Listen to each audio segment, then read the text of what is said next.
Wa an Abi Asma, diriwayatkan dari Abi Asma, annahu bahwasanya beliau dakhala telah sowan ala Abi Dzar atas sahabat Abi Dzar, wahwa sedangkan Abu Dzar bir Rabadati di tempat yang bernama Rabadah. Ya, Abu Dzar itu disabdakan Nabi, kamu masuk Islam sendirian dan kamu nanti akan wafat sendirian dan akan bangun dari kubur sendirian dan akan hisab sendirian dan akan masuk surga sendirian. Kurang lebihnya begitu. Ya, ada sebagian waliullah itu yang memang tipenya itu menyendiri, tidak suka berkumpul orang. Maka kalau orang itu asalkan imannya benar, amalnya benar, mau sukanya sembunyi-sembunyi atau sukanya rame-rame, itu tambahan aja, enggak masalah. Dimulai zaman sahabat pun ada sahabat yang sukanya tidak terlalu banyak berkumpul dengan orang. Itu diantaranya adalah sahabat Abu Dzar. Wa indahu imra'atun sauda'u, dan di dekat beliau ada seorang wanita yang berkulit hitam, yaitu istri beliau. Cari istri pun yang sederhana, yang hitam. Laisa 'alaiha atharul mahasini walal khaluq. Tidak ada atas wanita tersebut bekas-bekas al-mahasin. Di antara maksudnya al-mahasin di sini bekas-bekas make up, bekas-bekas dandan. Walal khaluqi, dan juga tidak ada bekas-bekas minyak wangi. Benar-benar apa adanya, asli, tidak ada modifnya belas. Faqala, maka Abu Dzar mengatakan, ala tangzurun, apakah kalian tidak melihat? Ilama, kepada apa? Ta'muruni, telah memerintahkan aku, hadhihi suwaida'u, si hitam kecil ini, istri saya yang mungil ini, yang hitam. Usulnya apa? Istrinya mengikuti Abu Dzar itu agak berat banget. Ta'muruni an atiya al-Iraq, dia nyuruh aku untuk aku datang ke negeri Irak, ke daerah ramai, daerah kaya, daerah pusat pemerintahan.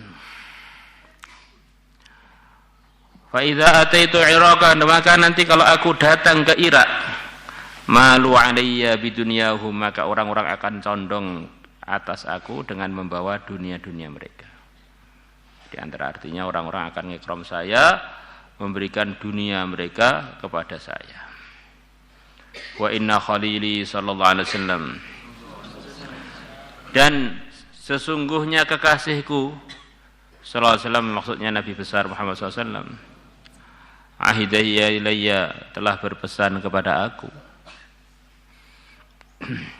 inna duna jisri jahannama, sesungguhnya sebelum jembatannya Jahannam, sebelum sirat itu, tariqon, ada satu jalan, dza tahdin, yang licin, wa mazallatin, dan memelesetkan. Wa inna, dan sungguhnya kita, an-na'ti alaihi, untuk mendatangi jalan tersebut. Wa fi ahmalina iqtidar, sedangkan di dalam perkara-perkara yang kita bawa, iqtidarun, kemampuan untuk membawanya.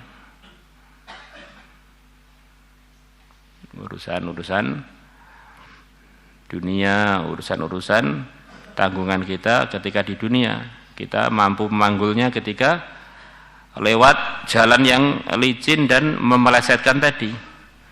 Au idtihar, ini kita cari dalam syarah-syarahnya, kurang lebihnya ini termasuk kekeliruan tulis. Yang benar dalam beberapa naskahnya adalah selepas tok itu ada mim, adalah mim. Idtimar, idtimar. yang artinya adalah ringan atau kosong. Atau bahkan di beban-beban kita ada keringanan atau kita enggak membawa beban. Akhra an-nanjua, kita lebih layak untuk kita selamat. Ala an na'ti alaihi, an na'ti alaihi, daripada kita mendatangi alaihi atas jalan tersebut, wa nahnu mawaqir, sedangkan kita orang-orang yang dibebani di luar kemampuannya. Saya ini memang miskin itu sengaja, sederhana itu sengaja, membawa bekal-bekal dunia yang sedikit itu sengaja. Karena yang mulia Nabi besar Muhammad sallallahu alaihi wasallam telah pesan kepada saya, nanti sebelum titian jahanam itu ada jalan yang licin banget dan memelesetkan. Maka saya nggak pengen bawa beban banyak-banyak, bahkan kalau perlu nggak usah bawa beban, supaya kita lebih berkemungkinan selamat melebihi kalau kita bawa beban yang berat sampai nggak mampu, kemudian lewati jalan yang licin, akhirnya kita keplesetnya itu sangat besar. Jadi kalau kita ini nggak bawa apa-apa atau bawanya ringan di lumpur-lumpur yang licin, kita masih bisa menyeimbangkan diri. Harus bagaimana, Pak? Apa kita mau niru beliau? Wes miskin aja nggak usah bawa apa-apa nanti ke akhirat, sampai istrinya setengah nggak kuat, apa begitu? Ya, di antara yang bisa kita ambil pelajaran, orang itu bagaimana setiap sikapnya itu telah menyiapkan alasannya di hadapan Allah. Mau hidup sederhanakah? Mau hidup yang tidak sederhana? Mau yang banyak sedekah atau yang banyak qanaah? Banyak pilihan. Kebaikan-kebaikan itu banyak pilihan. Tapi jangan sampai kita milih yang tidak baik. Ya. Maka sahabat itu ada yang jadi pejabat, ada yang jadi rakyat, ada jadi orang kaya, orang sedengan, orang miskin. Nikah berkali-kali, ngelamar ditolak berkali-kali, macam-macam. Yang penting pilihan ketakwaannya tidak pernah mereka tinggal. Yang repot itu kita milih yang bukan pilihan, milih kerugian, itulah yang enggak boleh. Mau niru seperti Abu Dzar, boleh. Mau niru seperti Sayyidah Aisyah suka sedekah, boleh. Mau niru Abdurrahman bin Auf ahli sedekah, boleh. Mau niru ahli ilmu, wahnya Sayyidina Ali, boleh. Yang enggak boleh itu jangan niru munafikin ketika ngaji bolos. Nah, itu enggak ada dalilnya yang diterima. Di kesimpulannya, ini bab sikapnya sebagian sahabat memang sengaja menyedikitkan urusan-urusan dunianya supaya nanti lebih berkemungkinan selamat ketika di akhirat. Ad-dahdu bid-dhati al-mu'jamah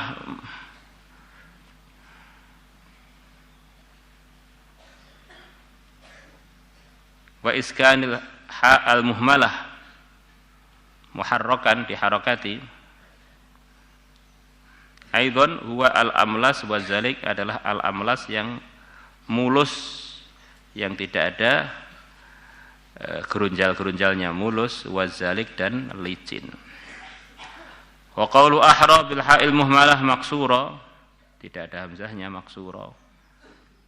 Maknahu aula, lebih utama, wa aujaba dan lebih memastikan. Wal mawaqir ja'mu mauqur, wa huwa mauqur artinya alladzi orang humila fawqa taqatihi, yang dia dibebani di atas kemampuannya.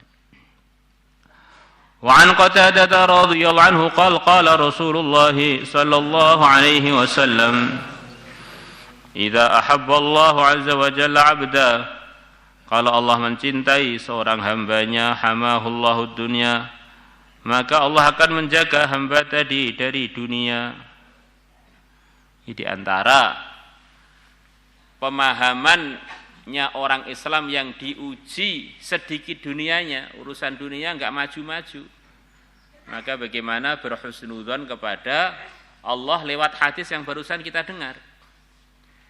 Di antara bentuk cintanya Allah kepada hambanya yang mukmin adalah dijaga dari dapat dunia. Kama yadhallu ahadukum yahmi saqimahul ma, sebagaimana terus-terusan tidak henti-hentinya salah satu dari kalian melindungi orang sakitnya dari air. Ada sebagian penyakit itu memang enggak boleh kena air. Atau minum airnya pun dikurangi. Maka kamu punya orang yang sedang kamu rawat dalam sakit, yang sakitnya itu tidak cocok dengan air. Maka kamu jaga jangan sampai dia kena air, jangan sampai dia kena air, jangan sampai dia kena air. Begitu pula, bukan karena tidak sayang pada si sakit, tapi karena saking sayangnya supaya orang yang sakit tadi tidak bertambah sakitnya, bahkan bisa sembuh. Maka kalau orang itu sudah takwa, kemudian diuji setiap usaha dunia, mentok, husnudzonlah, ini adalah dari bagian cintanya Allah kepada saya. Supaya saya selamat, hisabnya ringan, masuk surga tanpa banyak terkendala. Jadi jangan sampai ini dipahami umum. Pokoknya orang itu kalau dicintai Allah pasti melarat. Ya itu mungkin kamulah, tidak semuanya. Kalau semuanya repot, sahabat-sahabat juga banyak yang kaya. Para anbiya juga banyak yang kaya. Jadi di antara bentuk cintanya Allah kepada hambanya yang beriman adalah digagalkan urusan-urusan dunianya.